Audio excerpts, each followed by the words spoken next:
ಎಲ್ಲ ಊರಿನ ಗ್ರಾಮಸ್ಥರು ಇವತ್ತು ನಮ್ಮ BO ಅವರು ಫೋನ್ ಮಾಡಿ 26 ಮತ್ತು 25ನೇ ಸಾಲಿನ ಮಕ್ಕಳ ಒಂದು ಶಾಲೆ ದಾಖಲಾತಿ ಪ್ರಾರಂಭ ಕಾರ್ಯಕ್ರಮವನ್ನ ಸ್ಟಾರ್ಟ್ ಮಾಡ್ಬೇಕು ಸರ್, ನೀವು ಬರಲೇಬೇಕು ಅಂತ ಕೇಳಿದಾಗ ನೀವೇ ಮಾಡ್ಕೊಳ್ಳಿ ಅಂತಂದೆ. ಇಲ್ಲ ಸರ್ ಖಂಡಿತ ಬಂದು ಒಂದು ಕಡೆ ನೀವು ಸ್ಟಾರ್ಟ್ ಮಾಡಿ ಅಂತಂದಾಗ ಎಲ್ಲೋ ಒಂದು ಕಡೆ ಇಲ್ಲ ಅನ್ನಕ್ಕಾಗಲಿಲ್ಲ. ಇವತ್ತು ನನ್ನ ಮೈಸೂರಲ್ಲಿ ಸ್ವಲ್ಪ ಸೈಟ್ ರಿಜಿಸ್ಟ್ರಿ ಇತ್ತು ಇವತ್ತು, ಅದರಿಂದ ಬಿಟ್ಟು ಓಡ್ ಬಂದೆ. ಈ ಕಾರ್ಯಕ್ರಮ ಸ್ಟಾರ್ಟ್ ಮಾಡ್ಬೇಕಂತ ಬಿಟ್ಟು ಓಡ್ ಬಂದೆ. ಬಿಟ್ಟಾದ್ಮೇಲೆ ಇಲ್ಲಿ ಬಂದು ಅರ್ಥ ಆಯ್ತು, ಬಹುಶಃ ಮಿಸ್ ಆಗಿದ್ರೆ ಎಂತ ಮಕ್ಕಳು ಮಿಸ್ ಆಗ್ತಾ ಇದೆ ಅನಿಸ್ತು. ಎಂತ ಚಿಕ್ಕ ಕಾರ್ಯಕ್ರಮ, ಚೊಕ್ಕದಾಗಿದೆ ಕಾರ್ಯಕ್ರಮ ಅಂತ ಅನ್ಸಾಯ್ತು. ಇವತ್ತು ಬಿಸಿಯೂಟ ಕಾರ್ಯಕ್ರಮ ಪ್ರಾರಂಭ, ಸಮವಸ್ತ್ರ ಕೊಡ್ತಕ್ಕಂಥ ಪ್ರಾರಂಭ, ಮಕ್ಕಳಿಗೆ ಬುಕ್ಸ್ ಕೊಡೋ ಪ್ರಾರಂಭವನ್ನ ಇವತ್ತು ತಾಲೂಕಿನಾದ್ಯಂತ ಎಲ್ಲ ನನ್ನ CRPFಗಳು ಮತ್ತು ಎಲ್ಲ BO ಎಲ್ಲ ಸೇರ್ಕೊಂಡು ಇವತ್ತು ಒಂದು ಕಡೆ ಸ್ಟಾರ್ಟ್ ಮಾಡ್ತೇವೆ. ಇಡೀ ಮುಳಬಾಗಿಲು ತಾಲೂಕು ಎಲ್ಲ ಶಾಲೆಗಳಲ್ಲಿ ಕೂಡ ಈ ಕಾರ್ಯಕ್ರಮ ಇವತ್ತಿಂದ ಶಾಲೆ ಪ್ರಾರಂಭ ಸ್ಟಾರ್ಟ್ ಆಗ್ತಾ ಇದೆ. ಇವತ್ತು ನನಗೆ ಇಲ್ಲಿ ಬಂದು ಸಂತೋಷ ಆಗಿರ್ತಕ್ಕಂಥ ಏನಂತಂದ್ರೆ, ಈ ಕನಸಂದ್ರ ಈ ಕನ್ನಡ ಸರ್ಕಾರಿ ಕನ್ನಡ ಹಿರಿಯ ಶಾಲೆಯಲ್ಲಿ 70 ಮಕ್ಕಳು ಓದ್ತಾ ಇದ್ದಾರೆ ಅಂತಂದ್ರೆ ಬಹುಶಃ ಇನ್ನೂ ಕನ್ನಡ ಶಾಲೆ ಬದುಕಿದೆಯಾ ಅನ್ನೋದಕ್ಕೆ 85 ಮಕ್ಕಳು ಓದ್ತಿದ್ದಾರೆ ಅಂತಂದ್ರೆ ಬಹುಶಃ ತುಂಬಾ ಖುಷಿ ಆಯ್ತು ಈ ಶಾಲೆಗೆ ಬಂದಾದ್ಮೇಲೆ. ಬಟ್ ಆದ್ರೂ ಗ್ರಾಮ ಪಂಚಾಯತಿ ಸದಸ್ಯರ ಮೇಲೆ ಒಂದು ಚಿಕ್ಕ ಕೋಪ ಇದೆ, ಅದು ಹೇಳ್ಬಿಡ್ತೀನಿ, ಮೈಕಲ್ಲೇ ಹೇಳ್ಬಿಡ್ತೀನಿ. ಪೆಟ್ಕಲ್ ಪೈ ಹೊಡತ್ತು ಕಾರಣೇನೋ ಹಿರಿಯ ಸಿದ್ದೇಶ್ ಪೈ ಅವರು, ನಿಮ್ಮ ಮಕ್ಕಳು ಓದ್ತಾ ಇದ್ದಿದ್ರೆ ಸ್ಕೂಲಲ್ಲಿ, ನಿಮ್ಮ ಮಕ್ಕಳು ಹೋಗೋ ಶಾಲೆಯಲ್ಲಿ ಇದ್ದಿದ್ರೆ ನಿಮ್ಮ ಮನೆ ಮುಂದೆ ಈ ತರ ಇಟ್ಕೊತಾ ಇದ್ರಾ? ಒಂದು ಪ್ರಶ್ನೆ ಬೇಕು ನನಗೆ. ಬಹುಶಃ ನಿಮ್ಮ ಮಕ್ಕಳು మీ వీటిలో ఏమైనా చదువుతా ఉంటే ಸ್ಕೂಲ್ ಮುಂದೆ ಈ ತರ ಏನಾದ್ರು ಇಟ್ಕೊತಾ ಇದ್ರ?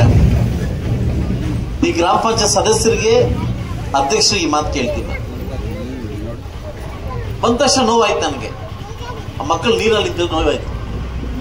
ಇದನ್ನ ಜಲ್ಲಿ ಓಡಿಸೋ ಕಾರ್ಯಕ್ರಮ ನಿಮ್ಗೆ ಮನಸ್ಸು ಗೊತ್ತಾಗಿಲ್ವ ನಿಮ್ಗೆ? ಅಟ್ಲೀಸ್ಟ್ ಒಂದು ಸ್ಕೂಲ್ಗೆ ಇದು ಮಣ್ಣೋಡಿಸ್ಬಿಟ್ಟು ಮಕ್ಕಳು ಹೋಗ್ಬೇಕಂತ ಗೊತ್ತಿಲ್ವಾ? ಬಹುಶಃ ನಾನು ಒಂದು ಅರ್ಥ ಮಾಡ್ಕೊಳ್ಳಿ, ಇವತ್ತು ನಾನು MLA ಆಗಿದ್ದೀನಿ, ಇವ್ರು BO ಆಗಿದ್ದಾರೆ, ನೀವೆಲ್ಲ ಇಲ್ಲಿದ್ದೀರಿ ಅಂತಂದ್ರೆ ಕನ್ನಡ ಶಾಲೆಯಿಂದ ಮಾತ್ರ.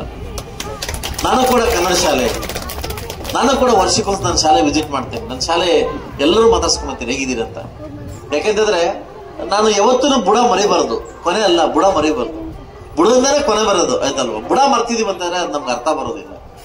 ಇವತ್ತು ಯಾರೋ ಮಗು ವರ್ಷಲಿ ಹೇಳ್ತಿದ್ದಲ್ಲ, ಇಲ್ಲಿಂದ ಸಬ್ ಇನ್ಸ್ಪೆಕ್ಟರ್ ಆಗಿದ್ದಾರೆ, ಇನ್ಸ್ಪೆಕ್ಟರ್ ಆಗಿದ್ದಾರೆ, ಅವರಾಗಿದ್ದಾರೆ, ಇವರಾಗಿದ್ದಾರೆ, ಅವ್ರಿಗೆ ಕಣ್ಣಿಲ್ವ? ಅವ್ರಿಗೆ ವರ್ಷಕ್ಕೊಂದ್ಸರಿ ಬಂದು ಸ್ಕೂಲ್ ಬಂದು ನಮ್ಮೂರು ಸ್ಕೂಲ್ ಅಂತ ಒಂದು ಕಾರ್ಯಕ್ರಮ ಮಾಡ್ತಕ್ಕಂಥ ಕಾರ್ಯಕ್ರಮ ಇಟ್ಕೊಳಕ್ ಆಗೋದು. ಯಾಕಂದ್ರೆ ಇದು ನಿಮ್ಮ ಮೂಲ, ಇದು ಇಲ್ಲಿಂದ ನಾವು ಸ್ಟಾರ್ಟ್ ಆಗಿದ್ದು ಮೂಲ ಇದು. ಯಾಕಂದ್ರೆ ಅಲ್ಲಿ ಬಂದ ತಕ್ಷಣ ನೋಡಿದೆ ಆ ಗ್ರೀನರ್ ಎಲ್ಲ ಚೆನ್ನಾಗಿ ಇಟ್ಕೊಂಡಿದ್ದೀರಿ, ಒಳಗಡೆ ಎಲ್ಲ ಇಟ್ಕೊಂಡಿದ್ದೀರಿ. ಒಬ್ಬ ಶಾಲೆಗೆ ಏನ್ ಬೇಕೋ ಅವೆಲ್ಲ ಸೇರಿ ಖಂಡಿತವಾಗ್ಲೂ ಅದು ಮಾಡ್ಬೇಕಾಗುತ್ತೆ. ನಮ್ಮ ಸ್ವಾರ್ಥ ರಾಜಕಾರಣ ಇವತ್ತು ಹುಟ್ಟಾಕೊಂಡು, ಸ್ವಾರ್ಥ ರಾಜಕಾರಣ ಯಾವತ್ತು ಸ್ವಾರ್ಥ ರಾಜಕಾರಣದ ನಾವು ಬದುಕಕ್ಕೆ ಹೋಗ್ತೀವಿ, ಇವತ್ತು ನಾವೆಲ್ಲ ಮೌಲ್ಯಗಳನ್ನು ಮರಿತೀವಿ, ಎಲ್ಲ ಮೌಲ್ಯಗಳು ಮರಿತೀವಿ. ನೀವು ಗೊತ್ತಿರ್ಬೋದು, ಕಮರ್ಷಿಯಲ್ಲೇ ನೀನು ಹೋಗಿ ಯಾವ್ದೋ ಒಂದು ಕಾಲೇಜಲ್ಲಿ ನನ್ನ ಮಗು ಅಡ್ಮಿಷನ್ ಕೇಳಿದ್ರು, ನನಗೆ ಮುಳಬಾಗಿಲಿಂದ ಫೋನ್ ಮಾಡಿದ್ರು. ಏನಂತಂದ್ರೆ ನನ್ನ ಮಗು 90% ತೆಗೆದಿದ್ದಾರೆ, ಕಟ್ ಆಫ್ 96% ಇದೆ ಅಂತ. 96% ಮಗು ಇವರೇ ಓದಿಸ್ಬೇಕಾ? ಯಾವ್ದೋ ಕಾಲೇಜ್ ಅಡ್ಮಿಷನ್ಗೆ ಕೇಳಿದ್ರು ನನಗೆ, ಕಟ್ ಆಫ್ ಒಂದು 96%, ನನ್ನ ಮಗು 94% ಇದು ಕೊಡ್ತಾ ಇದ್ದಾರೆ, ಸೀಟ್ ಕೊಡ್ತಾ ಇಲ್ಲ. ಅಂದ್ರೆ ಈ ಕಮರ್ಷಿಯಲ್ ಇರ್ತಕ್ಕಂಥ ಈ ಕಾಲೇಜುಗಳು, ಸ್ಕೂಲುಗಳು ಯಾರು ಒಳ್ಳೆಯವರೆಲ್ಲ ಚೆನ್ನಾಗಿ ಓದ್ತಾರೆ ಅವ್ರು ಮಾತ್ರ ಆಯ್ಕೆ ಮಾಡ್ಕೊತಾರೆ. ಯಾಕೆ ಹೇಳಿ? ಅವ್ರಿಗೆ ಬಡವ್ರ ಮಕ್ಕಳು ಓದ್ಸಕ್ಕೆ ತಾಕತ್ತಿಲ್ಲ, ಓದ್ತಾರೆ, ಅವ್ರು ಓದ್ಸಕ್ಕೆ ತಾಕತ್ತಿಲ್ಲ. ಇವತ್ತು ನಾನು ಇವತ್ತು ಮಾತಾಡಕ್ಕೆ ಇಷ್ಟಪಡ್ತೀನಿ. ಯಾರು ಇವತ್ತು ಸರ್ಕಾರಿ ಶಾಲೆಗಳ ಮಕ್ಕಳು ಬರ್ತಾ ಇದ್ದಾರೆ, ಕಟ್ಟು ಕಣ ಬಡವ್ರ ಮಕ್ಕಳು ಇವತ್ತು ಶಾಲೆಗೆ ಬರ್ತಾವ್ರೆ.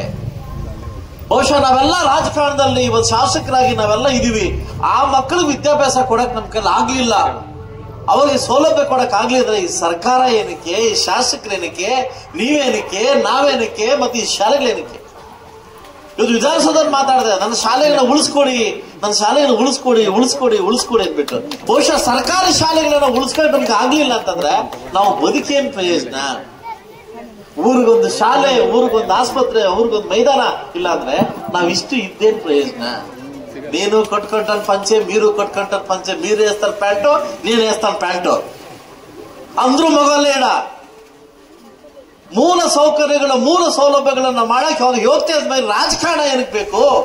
ಈ ಶಾಸಕರು ಏನ್ ಬೇಕು? ಯಾವ ಉದ್ದೇಶದಿಂದ ಶಾಸಕರಾಗಿ ಬಂದಿದೀವಿ, ಯಾವ ಉದ್ದೇಶದಿಂದ ಈ ಪಟ್ಟ ತಗೊಂಡ್ಬಂದಿದ್ವಿ, ಅದನ್ನ ಮಾಡಕ್ ಆಗಿಲ್ಲ ಅಂತಂದ್ರೆ ಈ ಸ್ವಾರ್ಥ ರಾಜಕಾರಣಕ್ಕೆ ನಾವು ಬಲಿ ಕೊಡಬೇಕು. ಸ್ವಾರ್ಥ ರಾಜಕಾರಣದಿಂದ ಬಲಿ ಕೊಡ್ತಾ ಇದೀವಿ. ದಯವಿಟ್ಟು ಎಲ್ಲ ಇಲ್ಲಿರ್ತಕ್ಕಂಥ ಎಲ್ಲ ಶಾಲೆ ಯಾರು ಓದಿದಿರೋ ಸ್ಕೂಲ್ ಬಗ್ಗೆ ಗಮನ ಕೊಡಿ. ಇವತ್ತು ನಾನು ವಿಶ್ವನಾಥ್, ನಮ್ಮ ಕನಸಂದ್ರ ವಿಶ್ವನಾಥ್ಗೆ ಹೇಳ್ತಿದ್ದೀನಿ, ನಾನು ಈ ಶಾಲೆಗೆ 10 ಲಕ್ಷ ರೂಪಾಯಿ ಕೊಡ್ತೀನಿ. ಎಷ್ಟು? 10 ಲಕ್ಷ ರೂಪಾಯಿ ಕೊಡ್ತೀನಿ. ನಾಳೆಯಿಂದ ನೀವು ವರ್ಕ್ ಸ್ಟಾರ್ಟ್ ಮಾಡಿ 1 ರೂಮ್ ಕಟ್ಕೊಂತ 2 ರೂಮ್ ಕಟ್ಕೊಂತ ಶಾಲೆನ ರೆಡಿ ಮಾಡ್ಕೋ. ಈ ಪಂಚಾಯತಿಯಲ್ಲಿ ಇರ್ತಕ್ಕಂಥ ಗಣಸರಿಗೆ ಹೇಳ್ತಾ ಇದ್ದೀನಿ, ಮಗೋಲ್ ಆಡೋಕಾದ್ರು.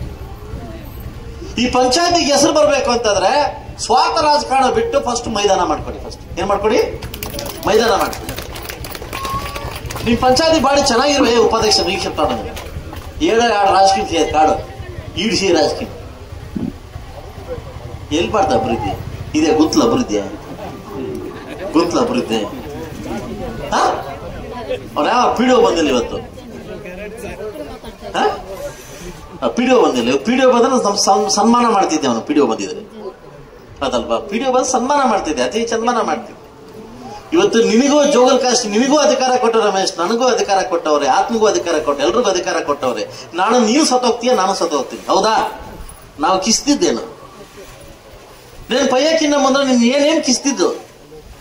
ನಿನ್ ಪಂಚಾಯತಿ ಚೆನ್ನಾಗಿ ಇಟ್ಕೊಳ್ಳಿ. ಇಸ್ಪೆಟ್ ರಾಜಕೀಯ ಇಸ್ಪೆಟ್ನ ముగిసా ఓట్లే అన్నా గెలిచిన అయిపోయినావు. నీకు అధికారం ఇచ్చినా, నాకు అధికారం ఇచ్చినాను, దాన్ని ఏమన్నా చేద్దాం.